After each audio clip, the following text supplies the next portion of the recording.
Hey everyone, welcome to the 24th episode of the World Blockchain Roundtable. Our hosts for today, Greg from Rivet, Dave from Den Social, Jeff McCabe from Divi, and Wadi Yakur, former congressional candidate and chief of staff for the Selective Service System for Trump and a Navy veteran. I'm Joe, architect, founder of Dragonchain.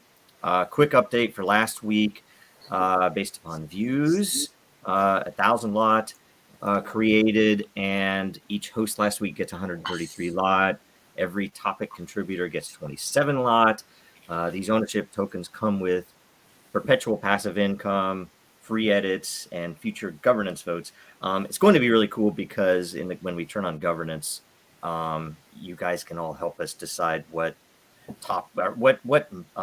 changes to make to the show and how we do stuff. So that'll be cool. And look, if you look, we finally got them distributed, all of the lot. So apologies for it taking so long. We think that we're going to be able to start pushing them out weekly. We think so. We'll see how that goes. And you should start to see them from now on in line, like for all of the people who actually ask questions. You'll be able to see the actual lot coming straight through the system, through the tipping system. So all good stuff. How's everybody doing today? Good. Okay. Doing fantastic. All right. The theme this week, blockchain and voting. So there's a lot, obviously good. There are a lot of good questions around that. So we'll get started. So it's refreshed. First question or topic, Foost. How are we going to get politicians to accept a blockchain voting system if we can't even get them to check IDs to vote? Who wants to hit that first? You know, that's an interesting one because it's one of those things where we know the system is not working the way that it should, but it's advantageous to both sides. It's not just one party that's having issues with it. So similar to, and I don't want to get political, like climate change. It's easy to complain about climate change and then fly your private jet to the summit every single year. So we usually have a few politicians that are really into this stuff and then trying to articulate it to the rest of them. They don't seem too interested in it. So that was one of the struggles that I had trying to tell people about this great new system that we could use for voting. And it's like, well, yeah, but we already have a system, you know?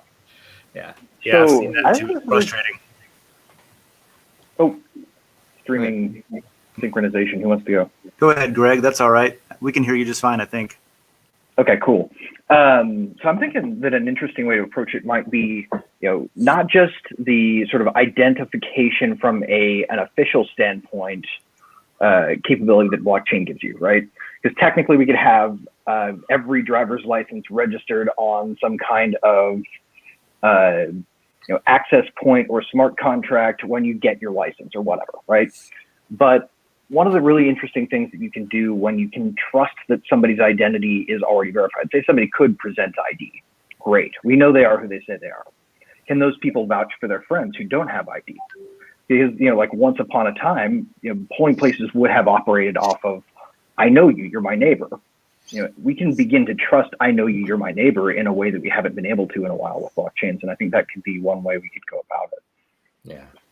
Yeah. And by the way, because you have the identity side, and I think I want to establish really early in the show what I think that from probably around 2013, I started looking into this. How can you, because it's a very interesting problem to tackle, right? It's not a simple problem. It's not like a game. It is you have to maintain the anonymity of the vote. You have to make it so that someone isn't scared to vote for an unpopular or a candidate, right? They have to be able to vote as they wish. And that has happened a lot in various places where they'll be strong armed, right? So they don't want the vote to be secret. So you have to maintain the secret ballot. The second is that you have to simultaneously make certain that this person is actually eligible. So those two things are directly opposed to each other, right? And then the other part is you have to keep the results or the developing results secret until the polls close, because that can affect the vote and in unfair ways, right? And so with blockchain, and particularly with hybrid blockchain, and that's why our model is as it is, right? To brag on Dragonchain, that you can literally do that, because you can have some level of trust. I mean, you have to trust the state. They're the ones that are actually running the election anyway, right? Not always the easiest thing to do, but you imagine if I have a way, if necessary, that can be exposed on the inside back to verify who actually verify the ID when someone registered, that type of thing. You know, I can look at the agent, I can look at various other things. I can say, okay, this person has had 0 other issues. We think this is legit. You know, there's a reputation there. But effectively, and the most important part is that I, as a voter, can go in, I can make my vote. I can get a paper receipt. I can get a coded receipt. It doesn't really matter. It could even be electronic. But the main point is I can see that it is on chain, registered, that my vote has been not tallied yet, I guess, but has been placed, has been accepted. And I can then walk away. And when the polls close, I can go back and verify it didn't change. It's the same place. It's exactly as it was. And I know that one's mine. But then there are, you know, a multitude of other votes that are not mine. And I can see how they voted without seeing who they are, which means I can, on my own, independently prove that the tally is correct, right? So everybody in the world, every citizen could actually look at it and say, I'm not being cheated. And guess what? It's radically cheaper, right? You don't have to do manual recounts. You don't have to do, you know, you might have to do things where if a big issue did happen, let's say, you know, a nation state attacked some election or something, which it's highly possible, that you would at least have the history there. You know, oh, they forked the chain. They did all the history is there. So you can still go back and rectify much cheaper than you can now. And that's the key. And that's what I've been, you know, trying to push for a while. And that's why we launched smart ballots and everything else. But that's the big piece. Now, sorry, I'm going on really long here. No, that's great. It's good stuff. In Washington State, we pushed that, and it wasn't just Dragonchain saying when we were interfacing with one of the it's like a trade group in Washington, right? Really good group, lots of good people, and we were speaking with some of the people at the state that were interested in how can we really use blockchain, right? And you know, we were going through, it's kind of a brainstorming session, and 3 different projects, 3 different companies or people in this trade group, all leaders, were saying we should tackle voting. Even if it's a county election, city, we should do something simple. We're like, no way, that's never going to happen. They were like, we didn't even want to touch it, didn't want to go anywhere near it. And you have to think, it's like, you know, stuff goes on behind the scenes. We have no idea. And I'm usually easily fall into the conspiracy theory types, but there's a ton of election fraud going all over the U.S. And so anytime a politician comes out against using something that would be more transparent, you have to wonder. Anyway, Go ahead, Waddy. Yeah. And thank you. I just want to throw something out there because, you know, me and Joe, I'm in Washington State as well. I'm a little bit more south in Vancouver. Our Secretary of State is moving on. Joe Biden hasn't decided to put her onto an election integrity committee or whatever, you know, put the fox in charge of the hen house. So we have the opportunity for a new Secretary of State in Washington State. And frankly, they shouldn't be saying anything that if it's not blockchain voting. This is our opportunity to have somebody be a proponent for a new voting system. And we desperately need that in Washington State. Yeah. I love that I'm on with you, Waddy. You and you're the kind of guy that I would like to have a beer with and just chat, for an evening. I come from, I guess you and I are both prior Navy, right? But I come from an extremely, I'd say, liberal background where I think that you're leaning more on the progressive side of things. And something that blockchain has enabled me to do is talk to people that I disagree with and teach me that there's being right and then there's knowing what the truth is, and a lot of the people that I talk to don't trust the voting system in the first place. And whenever I got, and actually, you know what, Joe, if you don't mind, like a quick, 2-minute story. When I first got involved with Den Social through Dragonchain, one of the things that really got me on board with wanting to do this was the fact that I disagreed with Joe about some things.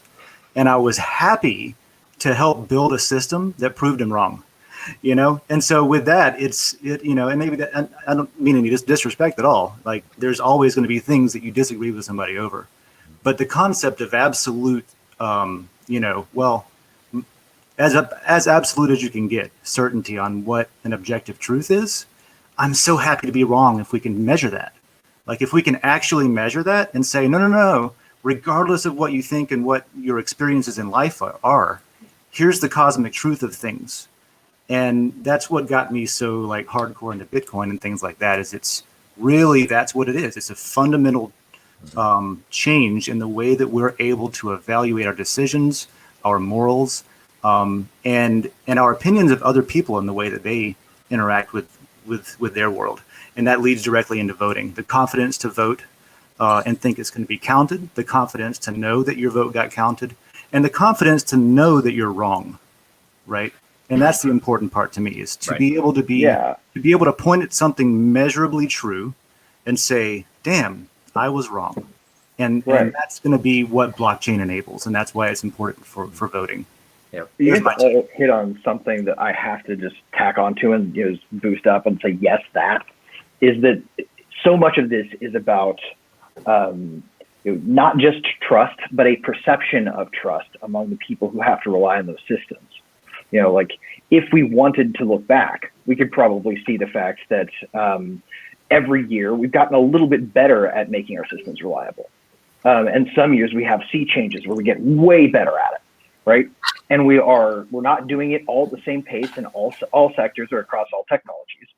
And right now, we have a chance to really think about how we implement this tech and how we use it to increase that trust in a very fundamental way.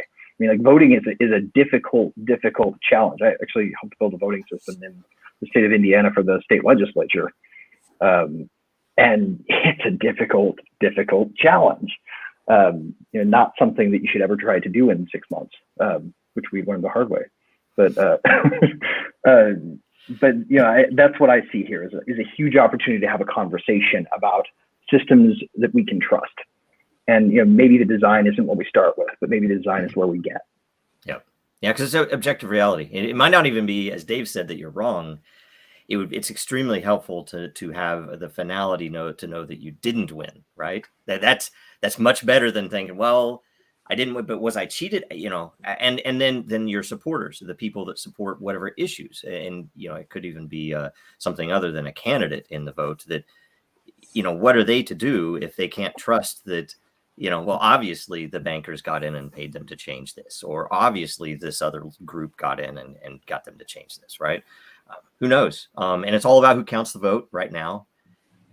Anyway, so it's hard, and I think frankly it has to be groundswell. And if it hasn't happened yet, it kind of surprises me, because after all of what no matter what side you're on in 2020 in the U.S. or even anywhere in the world watching it, you have to wonder how.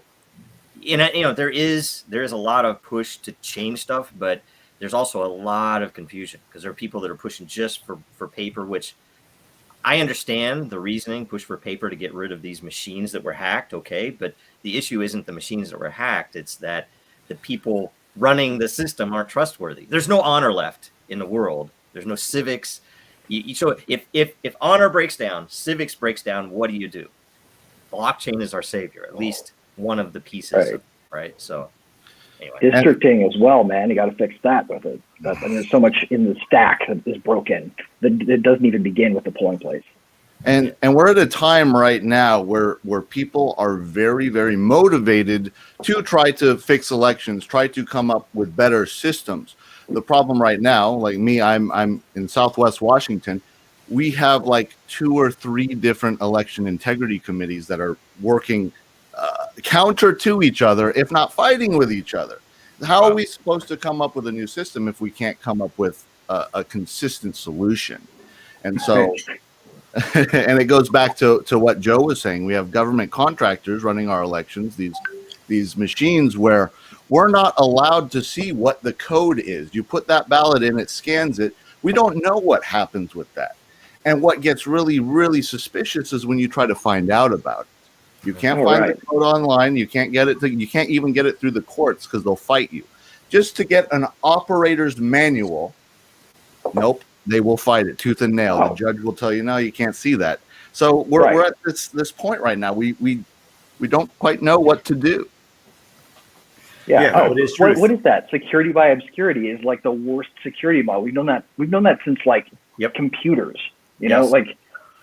It's the worst. Terrible. Anytime somebody doesn't want to show you the source code, unless it is because they don't want to give up internal, like corporate IP or something. Okay, this is not that. This is a public sector thing that the citizenry is paying for this. It should be in the contract. It has to be this. It has to be that. It's crazy. It's crazy, and it's because all the lobbyists. It's because you have lobbyists paying the worst case, even obviously they pay politicians through whatever means. The worst part, in my opinion, are when they aren't even lobbyists because it's illegal, when they are bribing the bureaucrats, the people in the middle that aren't elected. They take money to do things and it's scary. Anyway, all right. We'll go into that some other day, right? All right, Angel Breaker. How do you secure digital votings in terms of fake or multiple accounts? For instance, a poll on a news page, right?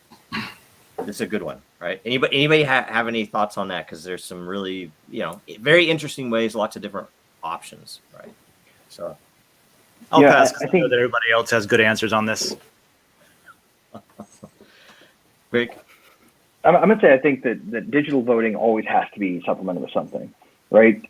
We can't convenience away or cut friction from our voting systems to make them more trustworthy, right? We have to be willing to commit to take it seriously. And the more willing we are to take our polling systems seriously, the more we can secure it. I love the idea of a national holiday for voting, where everybody gets to take off work and go vote.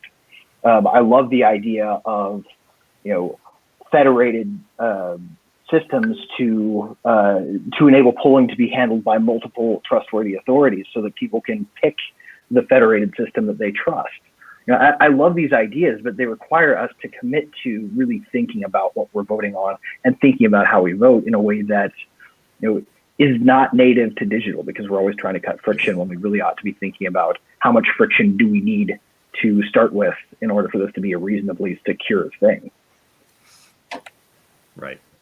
And I'll say the big piece to tie in, and you can tie, let's say you have a corporate election, so it's shareholders. So let's not go into the public sector side. That obviously you have to prove that you own a share to place that vote.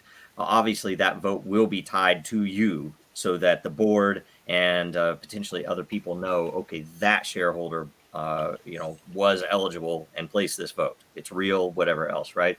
When you get into public sector, you have a lot of other issues because it's state run. You have, your registration, your identity, all the rest of this stuff that is an issue. And again, blockchain, not even the election side of blockchain can come in, where you can use decentralized identity to effectively separate the registration from the identity factors. That the identity factors that can be exposed would be whatever the criteria are. This person is over 18, this person lives in this district, this person is, whatever that they need to require. In every place, even outside the US, they might have different rules, right?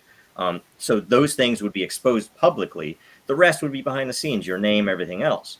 Now, the options for the state are potentially they can retain the tie from the exposed factors to the deep factors, to know this is Joe. So if they needed to audit, if that is legal, where in that state or district, you can do that. You have an option to say, we're going to retain that link.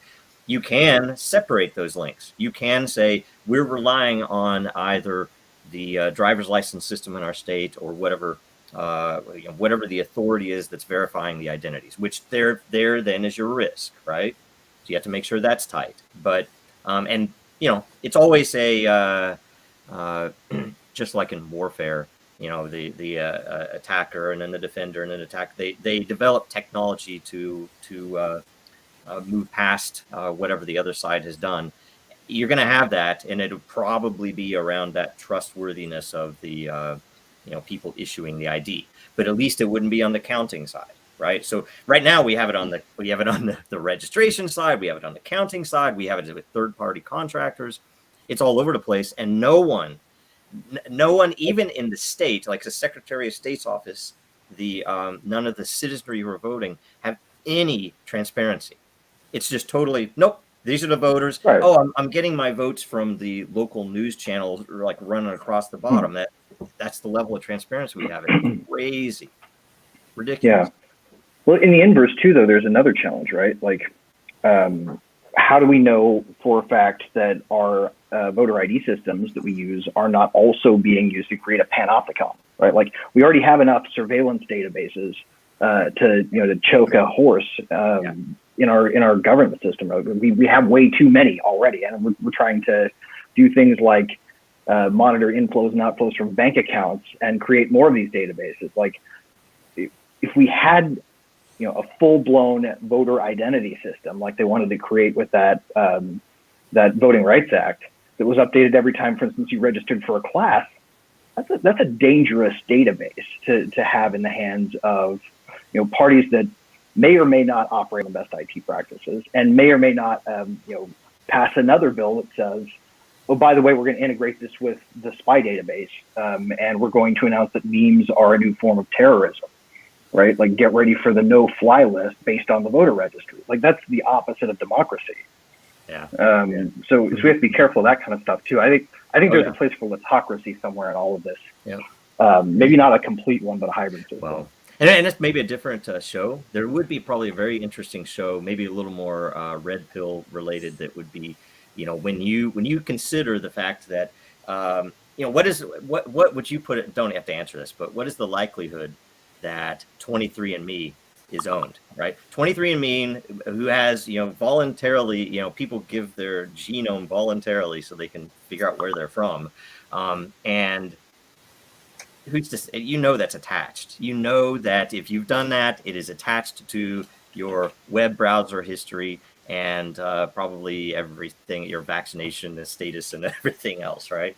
So there's some scary stuff, but and if your second cousin twice removed does it, that's basically you. Like, that's pretty much your whole genome minus a few tweaks. This is true, huh? Yep. Okay, right. You guys ready next? That was a pretty specific question. That's a good question. Okay. Make sure I get the right one. Yes. Okay. Loredan Kalimanu. Is that right? I probably totally sorry about that. Kalimanu. Question. Do you really think having a vote that's on the blockchain would really make a difference? Would that allow voting on the phone and raise the awareness of voting necessity? What do you guys think? I'll take that one for just a minute. Because it's kind of, my opinion there is kind of related to what I was talking about a little while ago, which is, I know so many people who, it's not that they don't understand voting necessity, it's that they don't have any confidence in the system itself. And I've talked to people about this a lot, and I've tried to say, like, okay, but what if you're wrong? What if there's a 10% chance you're wrong? Shouldn't you just go vote anyway, just in case it matters? There's just no talking people into voting unless that they can have some kind of confidence that it's going to work, no matter what kind of logic you throw at them. So education, I think a lot of things start with education, and just common knowledge education. What is generally the level of people's understanding of the internet today? Probably worse than it was 5 years ago, but better than it was 20 years ago. If people can understand blockchain enough, they don't have to understand it, but if they can understand it enough to have confidence, personal confidence that, okay, there might be something here that actually fixes shit, then I think you'll see people going out to vote more. As far as like making people realize the importance of voting, I don't know the answer to that. The guy I used to work for in the Navy used to tell me that he preferred everyone to get a voucher, and with that voucher you could either vote or you could get an ice cream cone.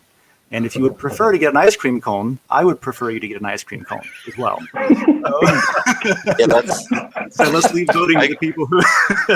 Right. You shouldn't just vote cause, right? Like, that's terrible. yeah. I tend to agree with that. Like, I don't think we need to try to push everybody to vote. You know, if people don't want to vote, Yeah. why get them to vote? You know, the people that should be voting should be the ones that care, that are trying to follow the issues, that are passionate about something, Right. and are maybe willing to take a little extra time to make it happen. Just getting Right. everybody to vote. Like, I've heard about systems or countries where they have, they kind of force everybody to vote. That doesn't do any good, you know. No. But the thing that's very interesting to me, I've been following this voting issue for quite a while, and there was a really good documentary I saw that really talked about how the Russians have the work that they've done to basically hack the U.S., the American mind, to basically inject all of this confusion into many, many different issues. And one of them is about voting. And they're saying that the Russians didn't have to actually hack the machines. They just needed to get people to not trust the machines. And blockchain is not going to solve that problem. Blockchain is even more complicated. And putting it on a blockchain, I don't think it's going to create a sense of the average person thinking, oh, this is on the blockchain now, therefore I believe it. Because it's somewhere that blockchain has to interact with something that interacts with something that interacts with the people. And there's a lot of places in there that can be hacked, or mistrust can be sown by dropping various types of information.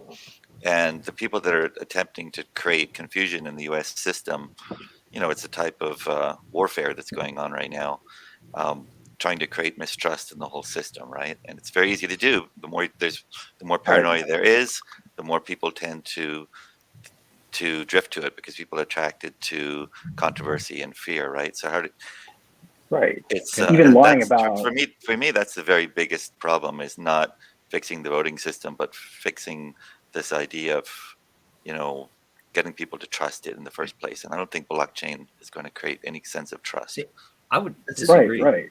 I would Real quick, disagree. though, that's a good point. Something that Jeff just said, which is that you could. This isn't exactly what you said, but what I got out of that is you can trust the system all you want, but then you still have the question of the handoff and the linkages between systems. So, you know. Yeah, but that's you can cover that though. You can cover that. I personally think Yeah, sure, but that's going to be a question in people's mind. People are always going to question. Okay, Yeah, but what but about? there's the thing. Let's say I have no knowledge of blockchain. Right? It's totally is like crazy stuff to me. It's like it scares me. Whatever else, right? If it is there though, it's the equivalent of, and you know, the others. I can't even remember who originally said this, but that the difference that blockchain has really brought us, or at least the potential difference, is it's very equivalent to prehistory and history. That as soon as humans could write, we had history, right? The quality of that history, the method that they used to write. You know, they write on stone. Did they store it in a desert cave where it can, you know, even a papyrus can survive? Those are the differences, because before humans could write, we have no clue, right? We don't know what happened. We don't know, you know, and we know very little even from back then. But with blockchain, you are adding to the ability to write, to record history. You are now adding the ability to have some measure of the quality of that recording. Is this true?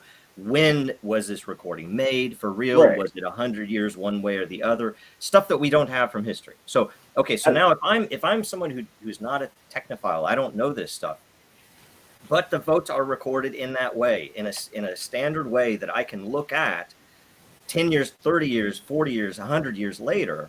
That's night and day from what we have right now, right? That is Right. night and day, because it is now actually transparent. I don't give a shit if you have the technical knowledge to go and prove it for yourself. The fact that you can do it is the meaningful thing. You can go, if it's meaningful enough to you, you can fucking go and learn how to Okay, but- understand it. Or you can Right, go to right, somebody okay. who does. But let me give you Yeah, a I think you guys are situation. making.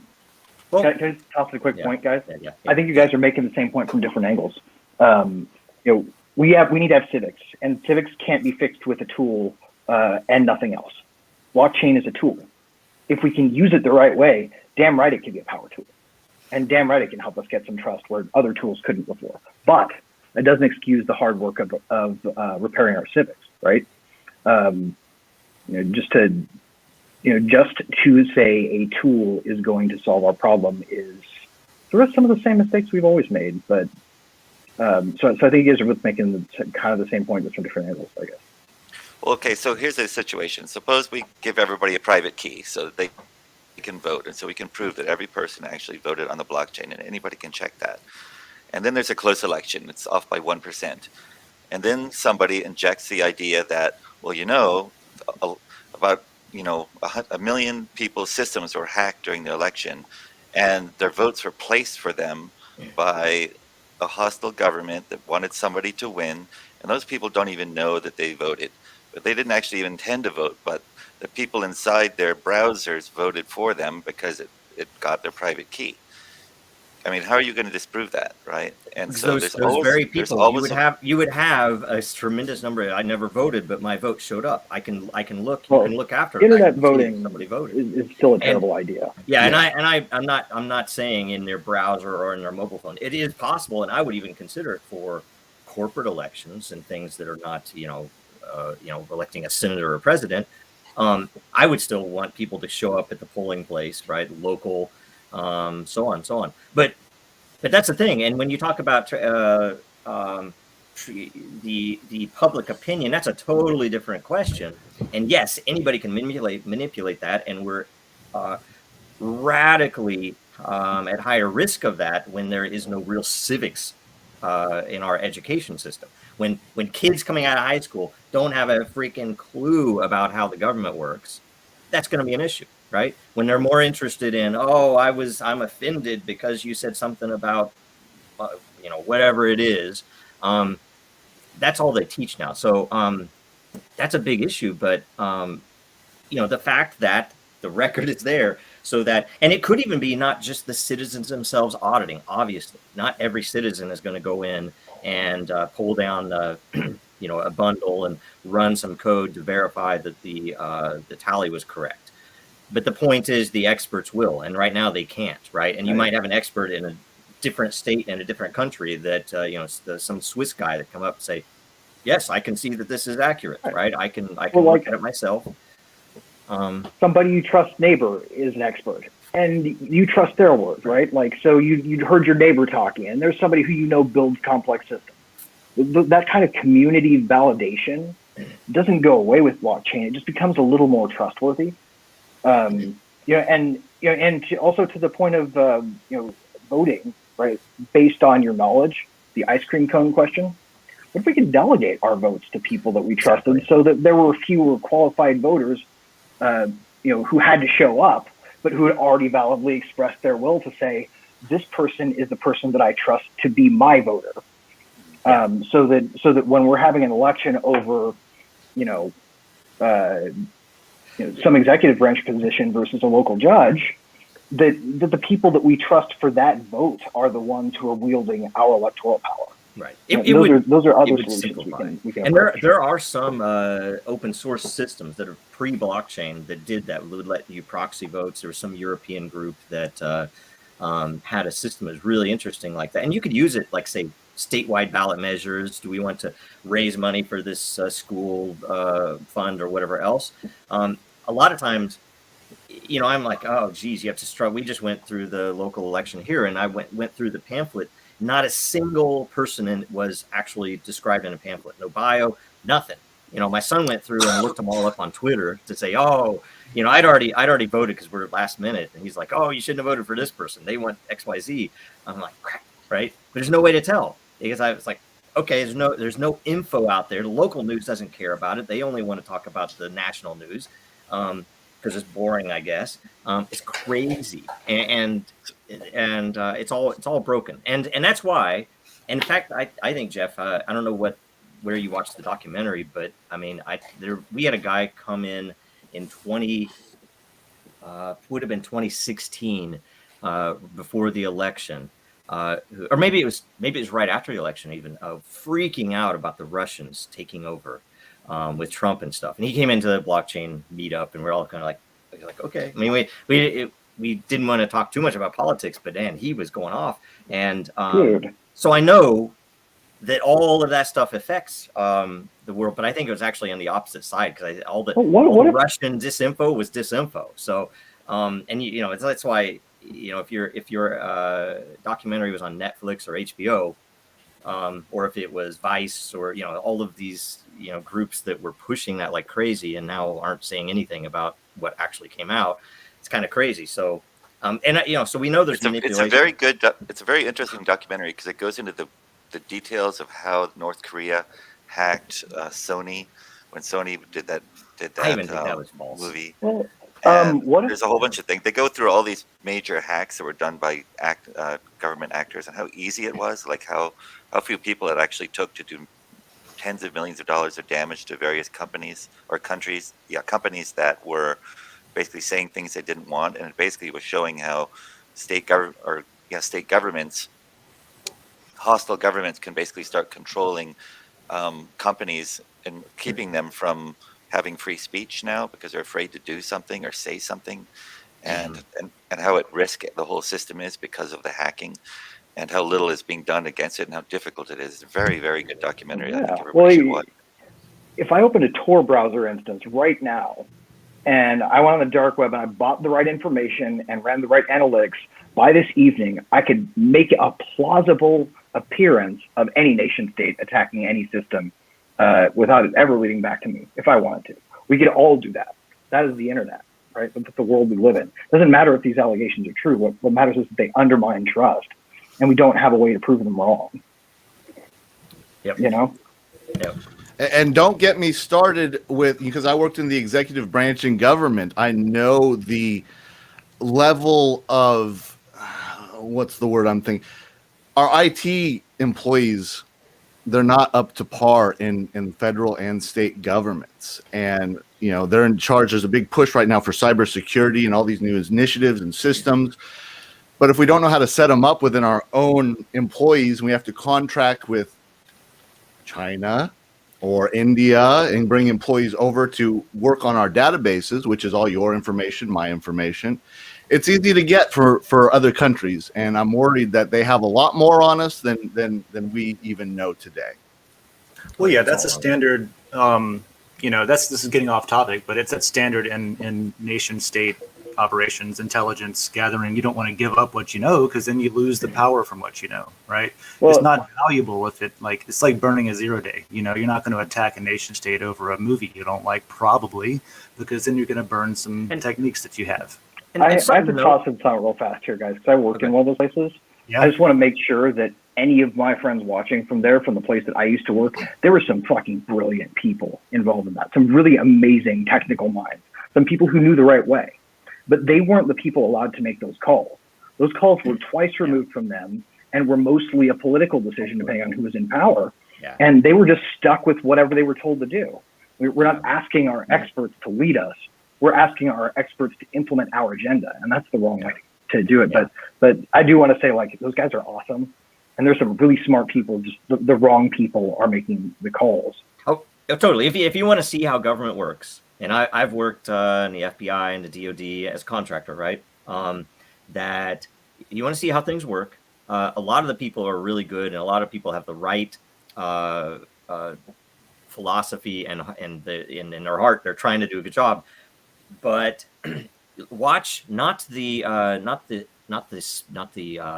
mini series about Chernobyl, but watch the documentary about the chain that went through to get to what happened, and it was all party politics. I mean, it was the whole thing, and it was totally politics, and you know the engineers knew, but they weren't able to control it, and the thing failed. So. And this, something else. So GP12X points out people being wrong-headed, and theoretically, that's the other side that we don't even typically touch upon because it's already complex enough as it is. If you really wanted to do the right thing, you could institute something very similar, but reasonable within philosophically reasonable that Dave mentioned about the ice cream cone, that you can say, look, you don't have to vote, but we want you to at least say, I have no idea who I want to vote for. That maybe we give you something for at least voting that I'm going to abstain, because then we know that you're an active, or the system then knows you're an active Present votes for the member public. who's- I don't want. I think Dave mentioned the That's a good idea idea. of delegating your vote to somebody. So I wanted to mention, kind of bring this back to crypto. The creator of EOS, Dan Larimer, wrote a book called More Equal Animals, The Subtle Art of True Democracy. And he's created a system that he describes in the book, which I haven't read, but a couple of people that have told me it's really quite fascinating what he's written, where basically, and they've created with EOS a group right now that it basically gets together, and you start with a few hundred people, and then they form random groups that are chosen randomly by the software, and it makes groups of 10, and those 10 people talk for a certain amount of time. They pick one person to represent them. So, or maybe it's 11 or something like that. So there's always a winner. That person That's goes really to good. a next round, and then they do that again, and eventually they end up with a group of people that are chosen by those people to represent them. And then they have a small working group that actually makes the decisions and takes the final vote of how to do stuff. And it sounded to me like a really very interesting way to do it. Interesting. Because right now, Seconded, Jeff. That's a really great book. I recommend it to anybody. okay, I good. wasn't even a Not huge EOS resulting fan, in but it's the a really, really aristocracy. cool idea. It's like, we're gonna select all of our elites to run. Isn't that what we already have? It's just not formalized. Well, It's it's like literally what we already have. Everybody kind of is like, oh, that guy has lots of money, and he ends up running for office. Except for there's the clever implementation. implementation of random. right, the randomness Right. that Well, forces. that's randomness on the separating the people. Right, you can't gerrymander this. Random. Yeah. Well, we live in a Politics world right now that everybody is in a virtual bubble, depending on what company they decide to look at the internet through and talk to their friends.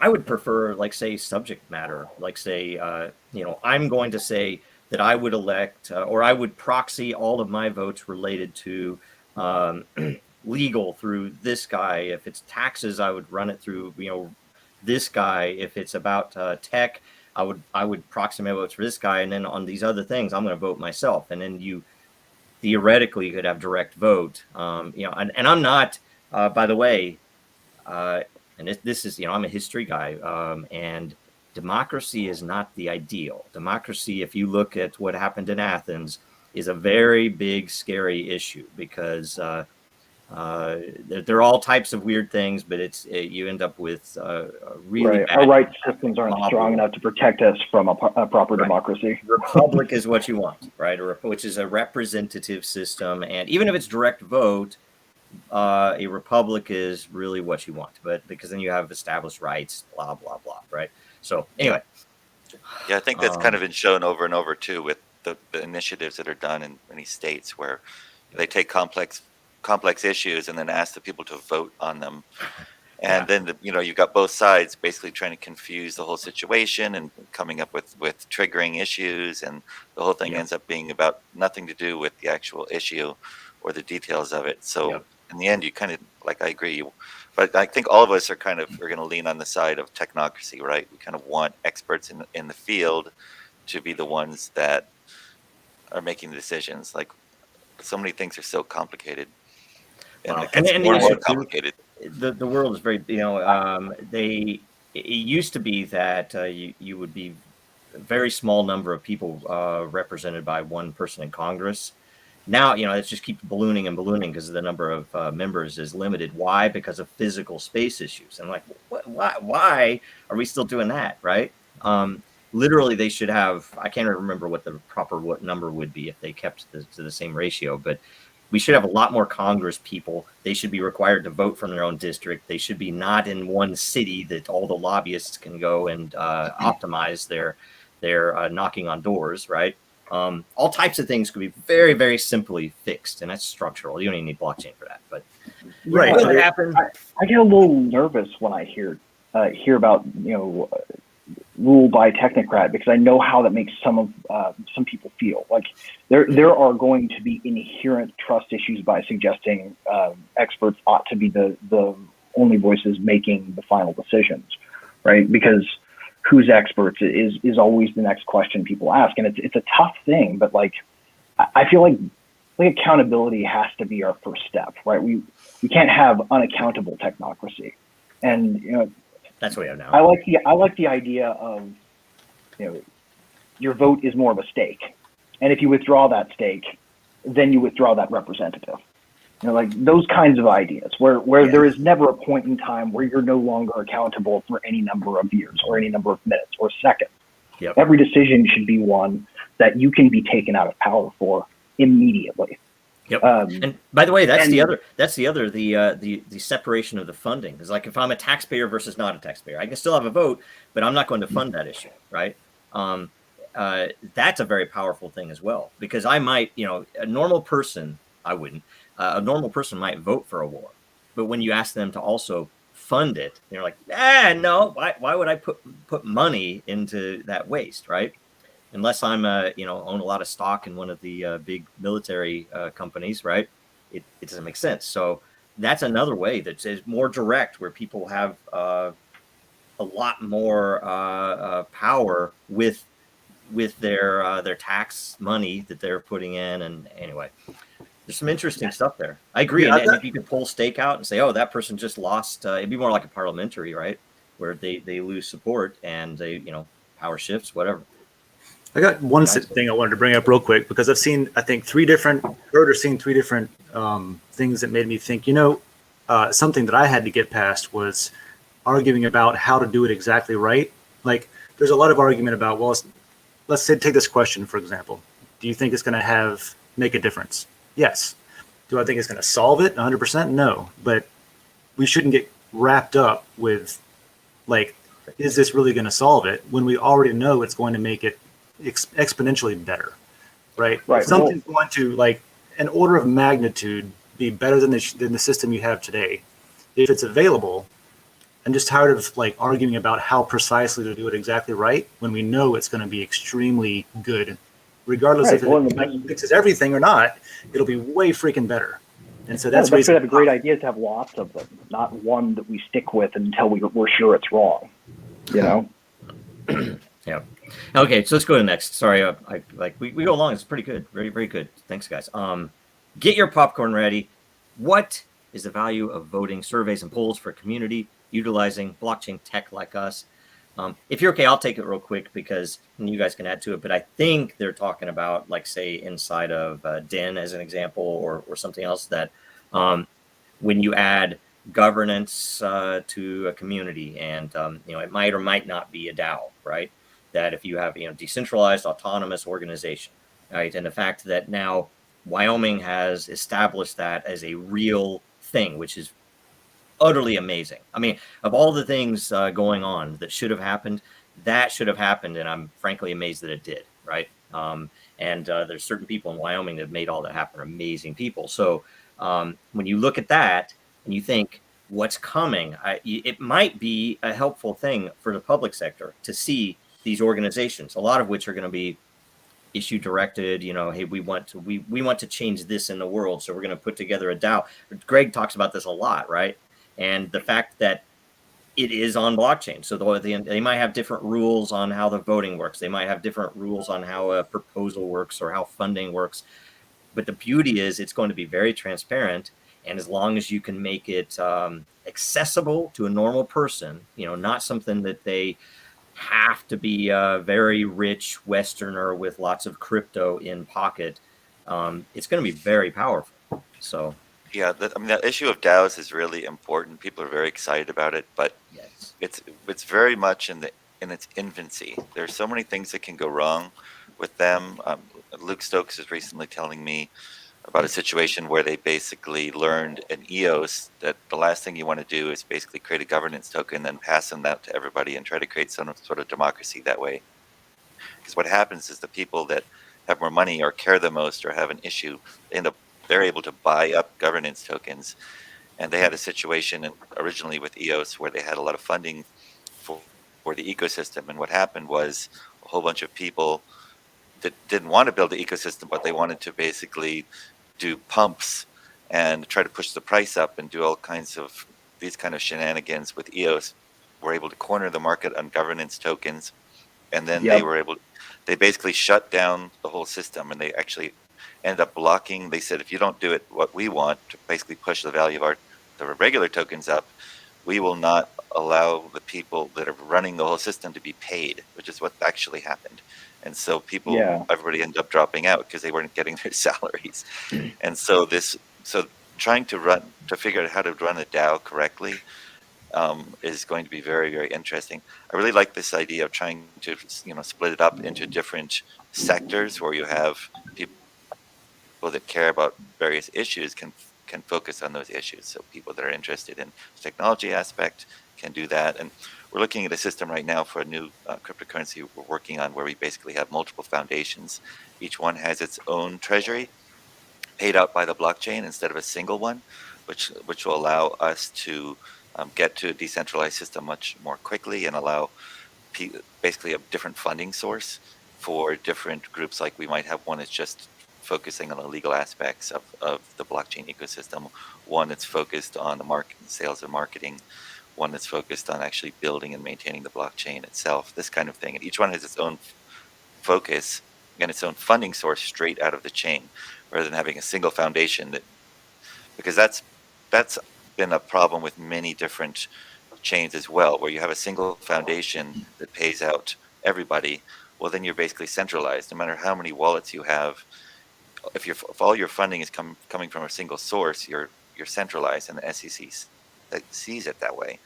So it's a lot more effort than to basically create enough different actors within the ecosystem to basically give enough power to somebody else other than that foundation, so that you can claim that you're not centralized anymore. So creating multiple foundations is a way to do that. Of course, it just makes everything more complex. Right. But it's an instrumental goal in service of avoiding a rule that was based on literally the fact that the Sunday Times published financial news, and people were front running. People who were actually working on the stock exchange were front running people based on the news that they knew came out yesterday that was only going to get called in Monday. Like it was based on a call-in system of paper news delivery that is not the world anymore. Like the Securities Exchange Act and the Securities Act, the 33 and 34 Acts, are woefully terrible in terms of interpreting how the system ought to be governed, in terms of information asymmetries as a concept, in terms of reporting as a concept. All of it's just backwards. It's like trying to regulate cars by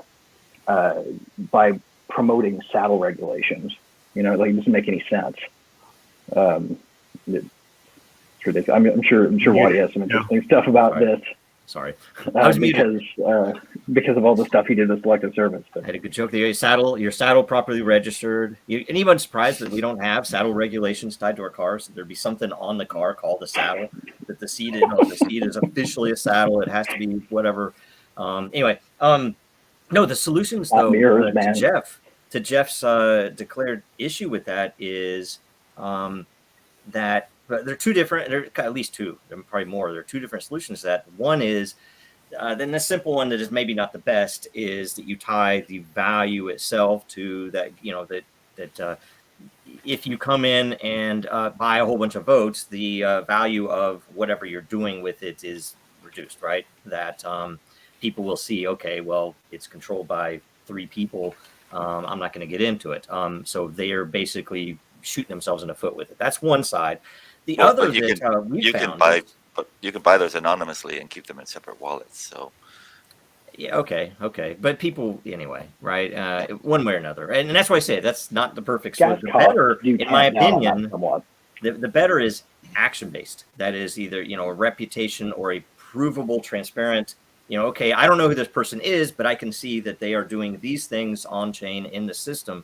Therefore, they have that many votes. And it isn't something that someone can just come in and buy that token from them and make the vote. That's right. More appropriate, because then it is a very clean system that, especially if you involve time, means that you have to be consistent over a long period of time to establish the fact that you have a heavy weight in the vote, right? And that's now on Din's side. We're doing that, and we're about to we're finishing up the individual community governance, so that you'll have a one lot, one vote situation and some very interesting things inside that you can, do arbitrary things, but you can also configure the security of your own community and everything else. But the interesting thing is when we roll to our 2022 model, which will basically give a proportional amount of, there are going to be 3 votes. So you're going to have 1 vote based upon the creators. So people who come in and build content and do things with content on Den are going to have a proportional vote on the system. And they might swing that 1 creator vote. And then the second vote is the people who own layers. Like, so anybody who's participating in this program will have some vote based upon the value of that layer, and it'll be proportional. And then the third vote is what had been the entity in the past will be a tokenized approach to the actual ownership. And if you look in the white paper, part of that is even going to be given to the creators. I think it's 20%. And we haven't started the clock on that yet, but that at a certain point, people who are creating on the system will actually have equity in Den, and it will be, a decentralized token equity. So there'll be some really interesting stuff. And those 3 votes, and effectively what we wanted to do was to counter the problem that, if you guys remember what happened with Dig in the early 2000s, what happened with Reddit, I can't remember how many, this happened a couple of times, where their management changes hands. Somebody buys them out, or the new CEO or something else, and they come in and totally muck up everything. They come in as like, oh, I don't like the way that all these people love using this site. I'm going to change that. And everybody says no, and they all leave, right? That to protect the value of the algorithms and the system and the smart contracts and the data itself, we actually put 2 votes to the 1. That that basically the community can can overrule something that the business might come in and say, hey, we're going to start putting ads on every single post, and the community can say, no, that's a stupid idea, Joe, and they can keep it from happening. So I think request for comment needs to be a broader concept. Like, I don't know if anybody has read too much into the way that the DNS system was originally governed. But the whole thing really sort of began as a collaboration of researchers across the world. And what they did is they published these requests for comments. And they were a lot like a regulatory request for public comment, but not, in the sense that they were very informal. It wasn't like a closed period and then shit's going to go down. It was like, we're going to put this out there and we're going to talk about it. And we're going to talk about it. And we're going to talk about it. And we're going to talk about it some more. And then some people are going to put a second one based on this. And once we are comfortable with this idea, then we're going to talk about maybe integrating into the standard. I think we have a lot less deliberation than we could, and I think that could be a lot more publicly engaging. And I think what you guys are doing with Den, in terms of inviting that kind of stuff. I don't want to say too much about where things could go, because there's a lot of neat things one could speculate on. But public conversations that are informal could be formalized as a requirement very easily. Yep. All right. You guys want to go next? Let's go next. Oh, wait. And shoot, we're at 59 minutes. Yeah. Oh, and I have a hard stop. Okay. So let's stop here. You guys want to do lightning round? No lightning round. It's up to you guys. Totally. Yeah, we can do it. And Jeff, you can leave if you need to at any point. Just say, screw you guys. Just make sure you make it dramatic. All right. Okay. Let's go. Okay. Let's go. Next question. We'll do the lightning round. We'll do it up to no more than 10 minutes. How's that? Okay, Jacob Wayne. Question: do you think there will be resistance from people that think blockchain and crypto is voodoo and magic and don't understand it, since a lot of people are already suspicious of any sort of voting system? I think we already covered that, right? Yep. My answer is yes. Yes. Okay. Anybody? All right. Let's see here. Fust, when pitching a blockchain voting system like DC solution to government entities, what are their largest concerns? Get quick. It's mostly the technology. It's mostly integration. What about our existing hardware? What about paper? We know, it's usually very. They know. Okay, certain politicians want something. Certain others want others. Can you do this? Can you do that? So it's typically about how it's rolled in. But at least for the people who are legitimately interested in improving their systems. We've had a lot of them come to us and say, okay, and we actually filmed something. I don't know if it'll be public or not, for Arizona that was intended for their senators and their local, well, not local, their state Congress and Senate, to help educate them that this group was going, and I don't know if they're going to make it public or not, but they were going through all of the different vendors, all, asking them all these questions to kind of lay it out. Here's the truth that you can kind of, it's education. It's beautiful. So amazing stuff. Staff buy-in. You got to have staff buy-in. That's Yes. something they're super concerned about.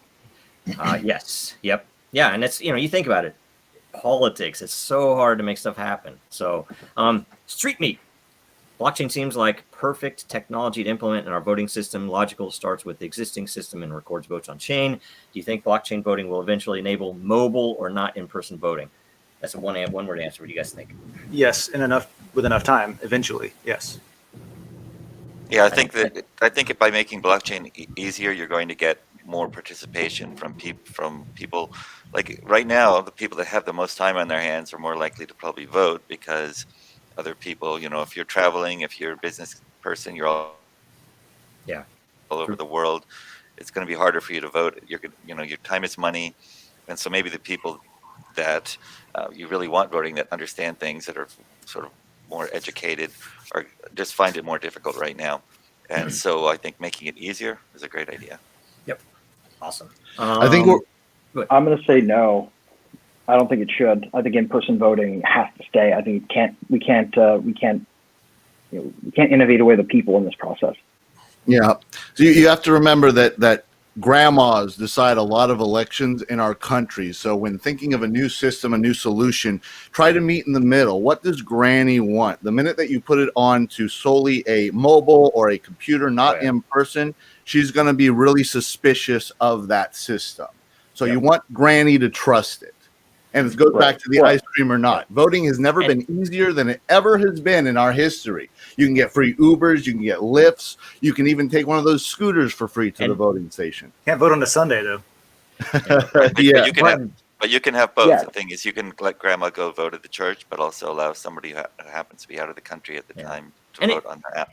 And it might depend upon if it's a city election, like let's say Miami.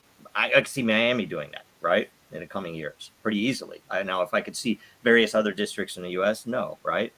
And if it's a corporate election, they already do that through the web, right? So, I mean, totally, you could do that. Depends on what it is. But okay, I think we're always going to need a physical artifact. I don't think there's any way we can ever take the security risk out of a digital intermediary in a way that's secure enough to justify, making public policy. Like wars are started on this. We can't be concerned about whether or not the smartphone chip we have has been corrupted.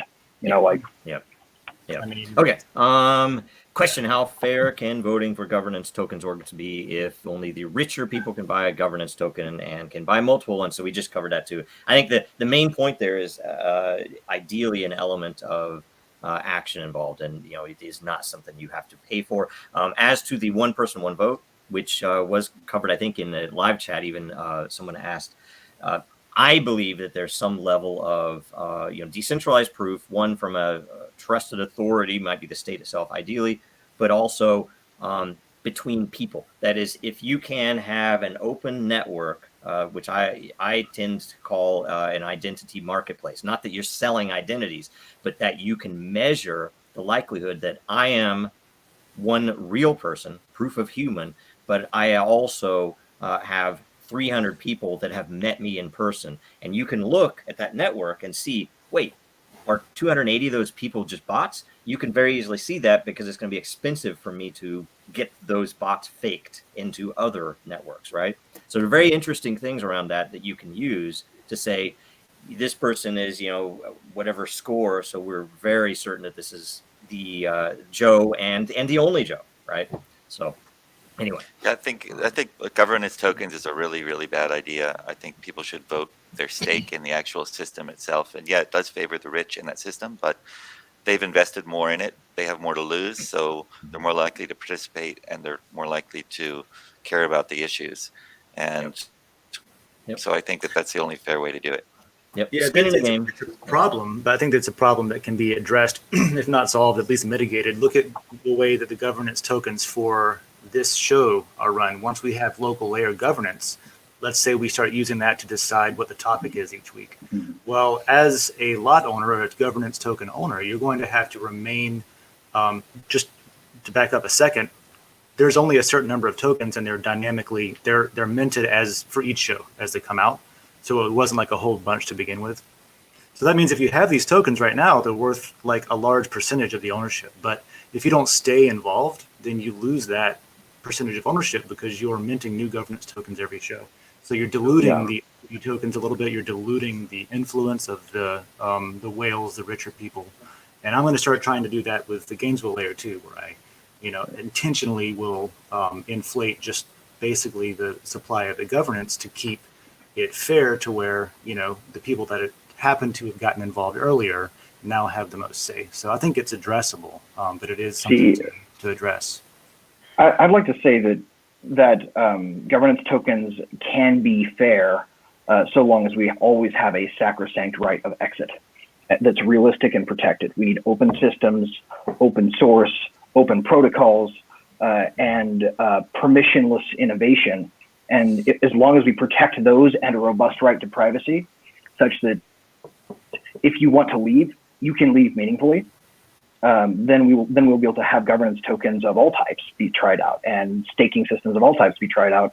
And it won't be like we're choosing one thing forever and it can't be anything ever again, because we can just bail if it starts to suck. There are really interesting ways to do that too, because we have a couple of things that we're looking at because we didn't want to for Den's site-wide governance, we didn't want to require people to lock tokens, right? Where you're locked and you're stuck for the year, like the current system.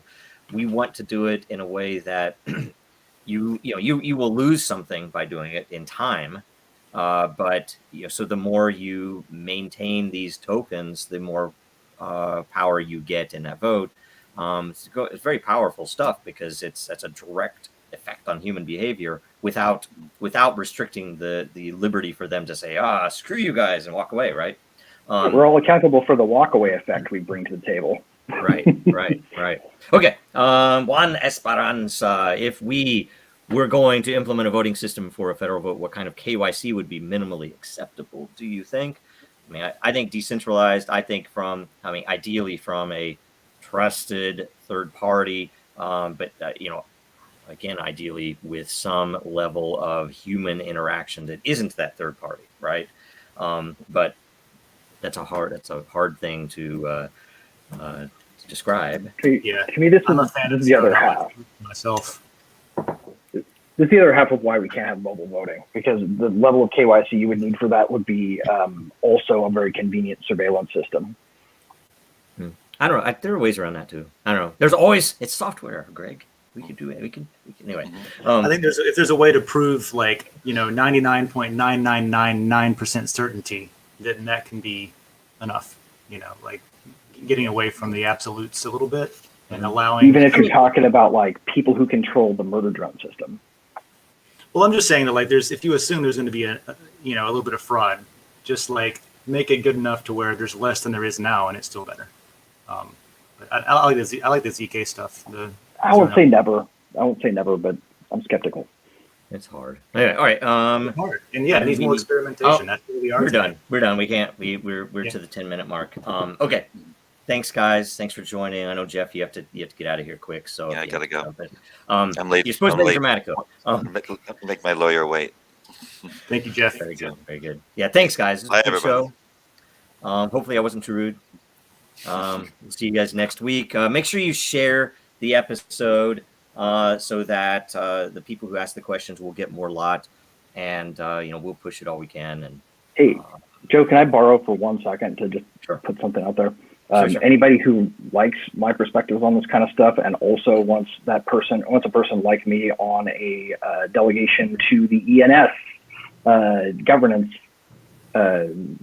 initialization, then go to ens.domains and find me when you vote your tokens, because I'm going to be putting a proposal up there to be a delegate.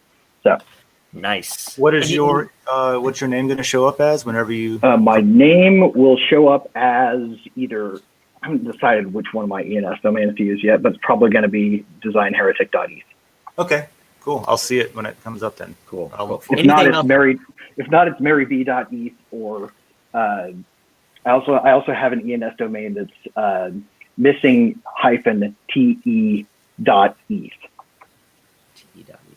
Okay. Missing teeth.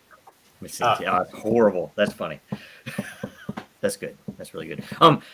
Anything else with DAOs, Greg? Like anything else you're looking to? Because that kind of came up with the voting, but anyway. Just there's so much going on right now. I would say the ENS thing is probably the big one.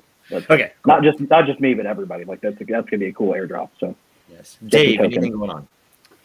Yeah, we've covered most of it already. We've talked about the governance thing on DIN. I've got a show at 9 on Wednesdays that I'm getting better at slowly. First time doing my own show, so that's all about DIN, how to use it, and would love for anybody to come on and talk about it, even if you don't know about the platform, because that's a perfect opportunity to point out things that newer people might have questions about anyway. So I invite anyone to. I'll put up a post in the DIN layer on DIN today or this weekend, and it'll be for next Wednesday's episode 3. Nice. Check me out there.